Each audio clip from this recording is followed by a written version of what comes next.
Hello, welcome to the Scary Time channel. We always want you to hear the scariest stories from us.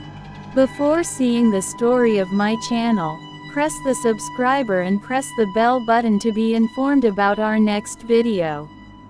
Our story tonight is about the window of the room 6. Come with me to the end of the story. The window in room 6 inches. It was a hotel I had never seen before. Not on any map, not on any booking site.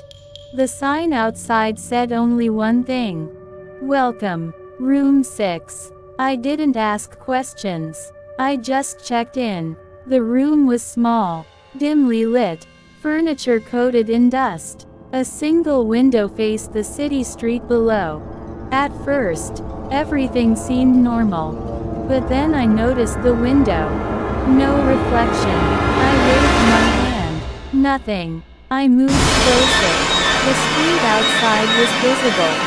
Cars, people, but my reflection wasn't. That was strange, but I shrugged it off. At night, I woke to a soft tapping on the glass. Slow, rhythmic, deliberate. I looked at the window. Nothing outside. The street was quiet, and yet, the tapping continued. I leaned in, pressing my ear against the cold glass. A whisper, barely audible, "I see you." I spun around. The room was empty, the door locked, the lights off. My heart raced. I tried to laugh it off. Old building, weird noises. The next night, the tapping returned. But this time, it was inside the room. Soft footsteps. Slow, deliberate, circling. I turned on the lamp. Nothing. I even checked under the bed. Empty. I tried sleeping. Couldn't. At exactly 3:17 a.m., the whisper came again. "Why are you in my room?" It wasn't outside. It wasn't behind me. It was inside my head. I ran to the window.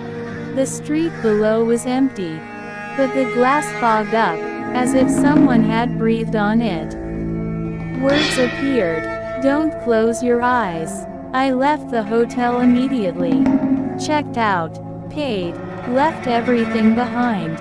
But that night, back at my apartment, I noticed something chilling. A soft tapping on my window. And my reflection, still not there. The whispers had followed me. At night, I can hear them. At 3:17 a.m., they call my name.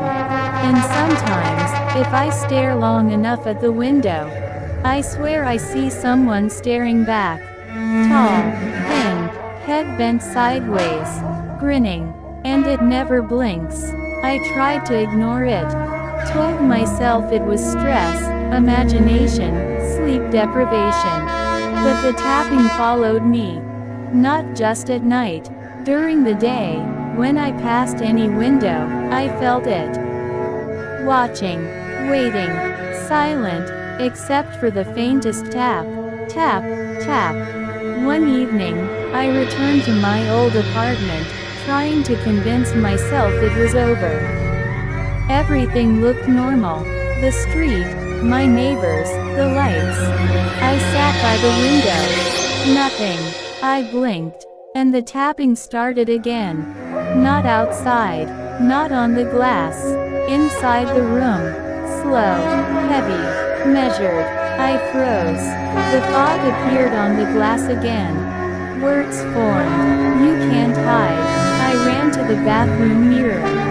My reflection was there, but not quite right.